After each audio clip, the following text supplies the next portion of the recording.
나는 올해 73입니다. 한평생 일만 하며 살았어요. 가족 먹여 살리고 아들 공부시키고 겨우겨우 집 한 채 마련했죠. 그 집, 내 이름으로 돼 있는 아파트. 처음엔 내가 살 생각이 없었어요. 아들 부부랑 손주 키우기 힘들다 해서. 그래, 들어가서 도와주자. 그렇게 시작한 동거였죠. 처음엔 괜찮았어요. 며느리도 조심조심 말했고, 손주도 날 잘 따랐어요. 근데 1년쯤 지나면서 달라지더군요.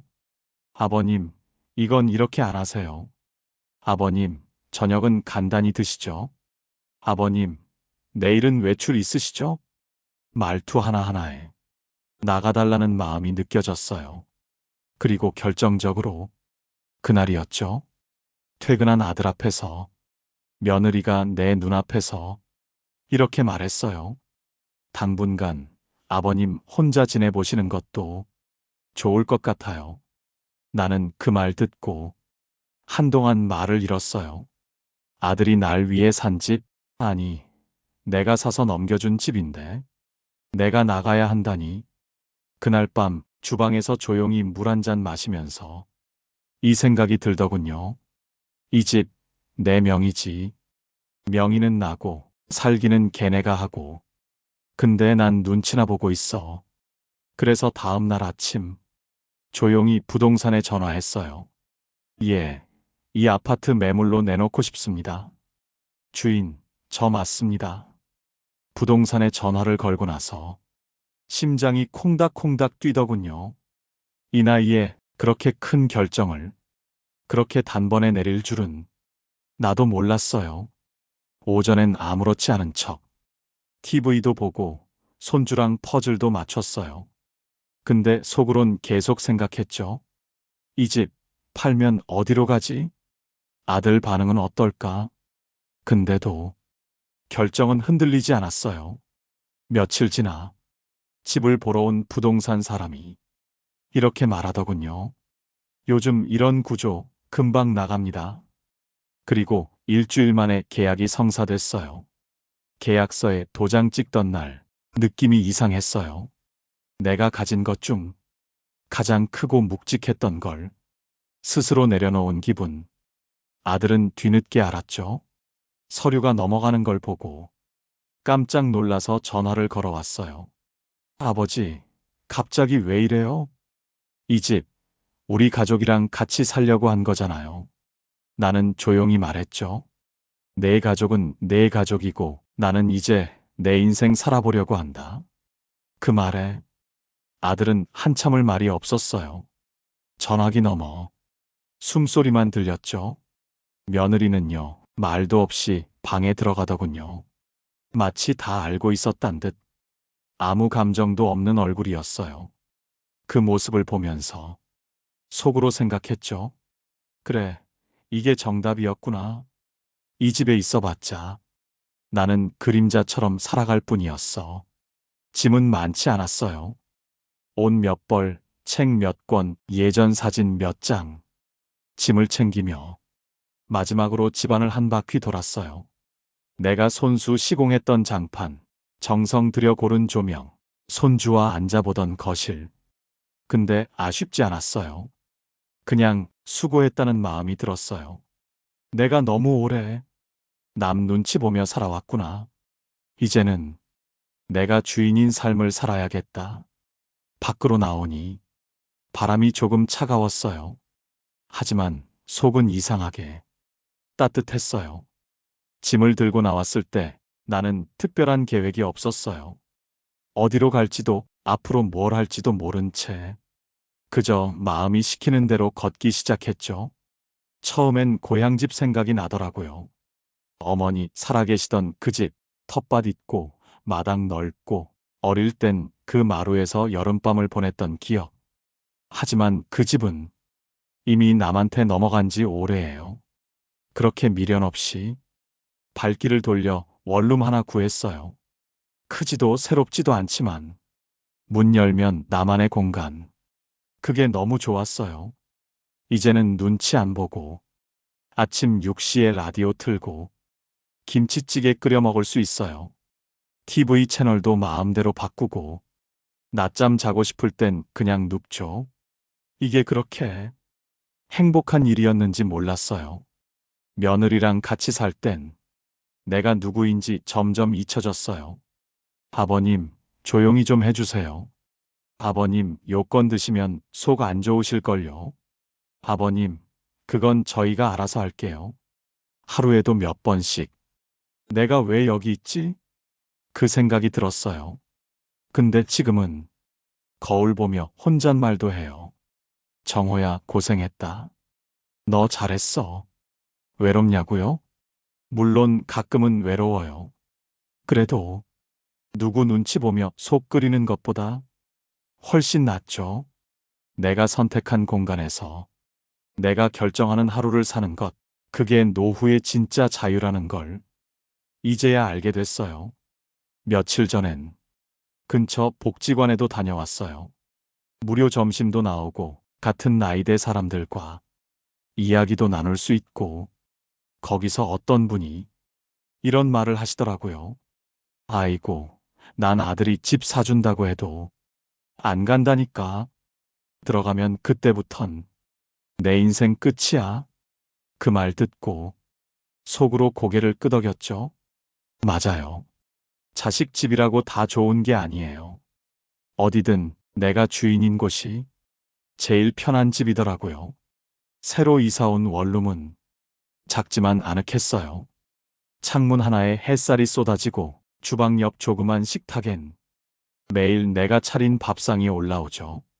매일 아침 눈을 뜨면 가장 먼저 하는 건 창문 열고 바깥 공기 마시기예요. 그 순간, 아, 나 아직 살아있구나 싶어요. 이전엔요, 아침에 눈 뜨면 먼저 들리는 게 며느리 부스럭거리는 소리였어요. 그게 그렇게 조용한 스트레스였다는 걸 그땐 몰랐죠. 지금은 내 하루가 온전히 내 거예요. 혼밥도 익숙해졌고, 혼자 마트 가는 것도 편해졌고, 가끔은 반찬 나눠주는 이웃 아주머니랑 담소도 나눠요. 사람이란 게 참 신기해요. 처음엔 낯설고 두렵다가도 어느새 거기에 적응하고 또 새로운 기쁨을 찾게 되잖아요. 가장 크게 바뀐 건 마음이에요. 이젠 누구에게도 내가 미안해하지 않아요. 며느리에게도, 아들에게도, 그리고 나 자신에게도. 그땐 내가 아들을 위해 사는 게 내 사명이라고 믿었어요. 하지만 이제는 내 인생의 주인은 나라는 걸 제대로 알게 됐죠. 며느리한테 서운한 마음도 지금은 조금 덤덤해요. 그 사람도 자기 자리 지키려 그랬을 수도 있겠죠. 다만 그게 내 마음을 짓밟는 방식이었고, 나는 그걸 더 이상 참고 싶지 않았던 거예요. 그걸 후회하지 않아요. 오히려 잘했다 생각해요. 며칠 전 아들이 전화해서 이러더라고요. 아버지, 집 정리하시고도 괜찮으세요? 나는 웃으며 대답했어요. 괜찮다. 이제야 좀 내가 나로 사는 것 같아. 그 말을 하고 전화를 끊는데 속이 참 후련하더라고요. 요즘 내 하루는 별다를 것 없지만 평화로워요. 아침엔 느긋하게 커피 한 잔, 점심은 간단한 반찬에 된장국, 저녁엔 뉴스 보다가 책 한 장 넘기며 하루를 마무리해요. 예전 같았으면 며느리 눈치 보느라 밥 먹는 시간도 조심스러웠죠. 아버님 드셨으면 설거지는 제가, 그 한마디에 밥 숟갈 놓을 때마다 숨이 턱 막히곤 했어요. 근데 지금은요, 설거지든 청소든 내가 하고 싶을 때 해요. 누구 눈치 안 봐도 돼서 그게 제일 좋아요. 사람은 편해야 웃음이 나오는 법이에요. 전엔 아무리 좋은 일이 있어도 그 집 안에 들어가면 얼굴이 굳어졌거든요. 지금은 혼자 있어도 피식피식 웃을 때가 많아요. TV 보다가 야, 저건 나도 하겠구만. 혼잣말하면서 웃고 마트에서 좋아하는 꽈배기 발견하면 마치 보물 찾은 듯 신나요. 이런 소소한 즐거움이 내겐 큰 위안이에요. 한 번은 며느리한테 전화가 왔어요. 참 뜬금없게도 아들 생일에 맞춰 아버님 한 번 뵈면 어떨까요? 하더라고요. 순간 마음이 복잡했어요. 이제 와서 왜? 무슨 꿍꿍이지? 싶었죠. 근데 곧 그 감정을 놓기로 했어요. 그래서 말했어요. 나는 괜찮다. 너희끼리 잘 지내면 된다. 나는 내 자리에서 충분히 행복하다. 그 말에 며느리는 잠깐 정적을 흘리고 조용히 끊더군요. 그리고는 다시 연락이 없었어요. 그 이후로 더는 기대하지 않아요. 며느리와 관계 회복, 아들과 다시 함께 사는 거, 이젠 다 미련 없어요. 나는 지금 내가 만든 공간에서 내 리듬으로 살아가고 있어요. 세상이 줄 수 없는 평온이에요. 살다 보면요, 내가 옳은 결정을 했는지 확신이 들지 않을 때가 있어요. 특히 밤이 깊어질수록 혼자라는 사실이 더 크게 느껴지고 그때마다 이런 생각이 밀려오죠. 그냥 조금만 더 참을 걸 그랬나? 아들 얼굴 보면서 사는 게 낫지 않았을까? 그럴 땐 내가 내게 해주는 말이 있어요. 지금 이 평온, 그거 얻으려고 얼마나 참았는지 기억해. 맞아요. 그 집에 있을 때는 웃는 것도 조심스러웠어요. TV 볼 때도 소리가 클까봐 리모컨을 몇 번씩 눌러야 했고, 방에서 나올 때도 먼저 발소리부터 줄였어요. 내가 살던 집이 아니라 그저 임시 거처 같았어요. 이제는 작지만 문을 열면 내 냄새가 나는 공간에서 내가 좋아하는 것들로 채운 일상이에요. 책상 위엔 내가 고른 달력, 창틀엔 손수 키우는 작은 화분, 라디오에선 내가 좋아하던 옛 노래가 흘러나오죠. 며느리와 같이 살 땐 내가 뭘 좋아하는지조차 몰랐어요. 그저 이건 괜찮을까? 이건 싫어하진 않을까? 그 생각이 앞섰으니까요. 근데 지금은 내가 나를 알아가고 있어요. 내가 뭘 좋아하고 뭘 먹으면 기분 좋아지고 어떤 날씨에 마음이 들뜨는지 그런 사소한 걸 챙기는 게 얼마나 큰 행복인지 이 나이가 돼서야 알았네요. 며느리는 몰랐겠죠. 내가 그 집에서 얼마나 작아지고 있었는지. 하지만 이제 상관없어요. 그 사람을 미워할 시간에 나는 나를 더 사랑하기로 했으니까요. 어쩌면 며느리도 나와 사는 게 답답했을 수도 있어요. 우린 서로 다른 세대를 살아온 사람이었고 서로를 이해할 시간보다 참는 시간만 많았던 거죠. 그 모든 걸 이제는 놓아주기로 했어요. 그리고 그게 내 삶에서 가장 잘한 일이었다고 확신해요. 며칠 전 동네 작은 공원에서 햇볕 쬐며 벤치에 앉아 있는데 한 아주머니가 말을 걸어오셨어요. 혼자 사세요? 예, 혼자 삽니다. 자연스럽게 대화가 이어졌죠. 그분도 며느리와 갈등 끝에 지금은 따로 산다고 하더군요. 서로 눈빛만 봐도 통하는 마음이 있었어요. 같이 살 땐 내가 왜 그렇게 작아졌는지 모르겠어요. 그분 말에 나도 모르게 고개를 끄덕였죠. 우리는 참 비슷했어요. 자식 걱정에 참고 가족이니까 더 견디고. 하지만 결국 참는 쪽만 병이 나더라고요. 그날 이후 그 아주머니랑 가끔 공원에서 마주치면 커피도 한 잔 나눠 마시고 이야기도 오래 나눠요. 신기하죠? 가족은 옆에 있어도 속마음 못 털었는데 낯선 이에게선 따뜻함을 느낄 수 있다니. 그게 사람 관계인 것 같아요. 가까운 사이라고 다 이해되는 것도 아니고 멀다고 마음이 안 닿는 것도 아니에요. 오히려 지금처럼 서로를 존중하면서 적당한 거리를 두고 편하게 웃을 수 있는 인연이 더 귀하다는 걸 이 나이 돼서야 알겠네요. 며느리한테 이런 이야기를 해본 적은 없어요. 이젠 하고 싶지도 않아요. 왜냐면 내 속 얘기를 들어줄 사람은 그 집엔 없었으니까요. 지금 내 주변엔 내 말에 귀 기울여주는 새로운 사람들이 있어요. 그게 참 고맙고 따뜻하고 살맛나게 만들어줘요. 며느리와의 갈등은 분명 내게 상처였지만 그 상처 덕분에 나는 나를 더 잘 알게 됐어요. 그리고 그게 지금 내 삶을 더 단단하게 만든 거예요. 요즘 들어 하루하루가 참 조용하고 단단해요. 무슨 일이 생겨도 쉽게 흔들리지 않아요. 예전엔 며느리 눈치 하나에 기분이 하루 종일 뒤죽박죽이었어요. 아침에 찬밥을 내오면 속이 뒤틀리고 저녁에 문 닫는 소리가 크면 내가 민폐인가 싶고, 근데 지금은요, 아무도 내 하루를 흔들 수 없어요. 이젠 내가 나를 돌보는 법을 조금씩 알게 된 것 같아요. 식사 시간엔 좋아하는 음악 틀고 창문 열고 바람 한번 쐬고, 날 좋은 날엔 근처 시장 구경 가요. 혼자라서 외롭냐고요? 솔직히 말하면 가끔 외롭죠.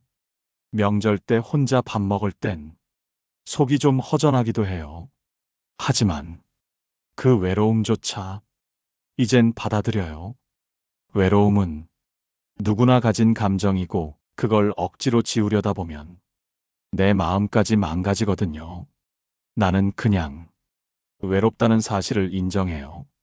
그리고 그 마음을 작은 기쁨들로 채우죠. 가끔은 손주 생각도 나요. 예전엔 매일 안아줬는데 지금은 얼굴조차 못 보니까요. 그래도 연락은 오더군요. 아들이 아이 생일 영상 보내줬어요. 아버지, 잘 계시죠? 이 영상 손주가 보냈어요. 영상 속 손주는 내 이름을 부르며 할아버지 보고 싶어요 하고 웃고 있었어요. 그 순간 가슴이 찡했어요. 눈물도 났고요. 하지만 그 눈물 속엔 미련보다 감사함이 더 많았어요. 그래, 그래도 나는 이 아이 기억 속에 따뜻한 사람으로 남았구나. 며느리와의 관계는 끝났지만 내 사랑은 여전히 그 아이 안에 살아있겠죠. 그걸로 충분했어요. 가끔 거울을 봐요. 주름진 내 얼굴, 희끗희끗한 머리카락, 조금 굽은 어깨까지. 이젠 이 모습이 참 편안하게 느껴져요. 젊을 땐 몰랐어요. 남의 기대에 맞춰 사는 게 당연한 줄 알았죠. 아버지니까 참아야지. 시어른이니까 물러서야지. 그렇게 참고 참고 또 참으며 내 마음은 조금씩 구석에 밀렸어요. 그런데요, 이젠 알겠어요. 내가 나를 제일 먼저 챙기지 않으면 아무도 나를 챙겨주지 않는다는 걸요. 며느리와 살던 그 시절엔 이 말조차 꺼내지 못했어요. 힘들다. 나도 사람이다. 이런 말 한마디가 그 집 분위기를 망칠까봐 끝내 입을 닫았죠. 지금은 달라요. 내 감정이 올라오면 그냥 그대로 느껴요. 슬프면 슬픈 대로, 기쁘면 기쁜 대로. 그게 내 삶을 존중하는 방식이에요. 며느리에게 섭섭한 마음 아직 조금은 남아 있어요. 하지만 그걸 그 사람에게 해소하진 않아요. 그럴 필요도 없고 이젠 기대하지도 않아요. 내 마음은 내가 알아주면 되는 거예요. 요즘엔 소소한 취미도 시작했어요. 어릴 적 좋아하던 연필 스케치, 복지관에서 연필화 교실에 등록했는데 손이 느려도 참 재미있어요. 처음 그려본 건 내가 키우는 화분이었어요. 잎 하나하나에 내가 살아온 시간이 그려지는 기분이었어요. 한 번은 선생님이 그러더군요. 참 따뜻한 선을 그리시네요. 그 말 듣고 가슴이 찡했죠. 누군가 내 안의 온기를 느껴줬다는 사실, 그게 그렇게 고마웠어요. 며느리가 몰라준 따뜻함, 지금은 다른 사람이 천천히 알아봐줘요. 그리고 이제야 알겠어요. 인생은 다 주지 않아도 돼요. 조금 남겨둬야 내가 숨 쉴 수 있어요. 인생의 끝자락에 서 있으니 참 많은 게 보이더라고요. 그땐 왜 그리 참았을까? 왜 나를 맨 마지막에 뒀을까? 하지만 이제는 그 모든 시간도 내게 소중한 연습이었다고 생각해요. 며느리와의 갈등, 아들과의 거리감, 그 모든 순간들이 결국 나를 나답게 만들기 위한 여정이었어요. 요즘은 가끔 손주가 보낸 영상을 다시 틀어봐요. 웃고 있는 그 얼굴을 보면 그래도 내가 잘 살아왔구나 싶어요. 비록 지금은 멀리 있지만 언젠간 그 아이가 할아버지를 기억해 줄 거예요. 우리 할아버지 늘 조용히 웃던 분이었어. 근데 참 따뜻했지. 그 말 하나면 충분해요. 며느리와 다시 가까워질 수 있을까? 아들과 함께 밥 한 끼 먹을 날이 올까? 이젠 그런 고민도 내려놨어요. 인연이란 건 억지로 붙잡는 게 아니라 때 되면 다시 이어지는 거예요. 그게 아니면 거기까지였던 거고요.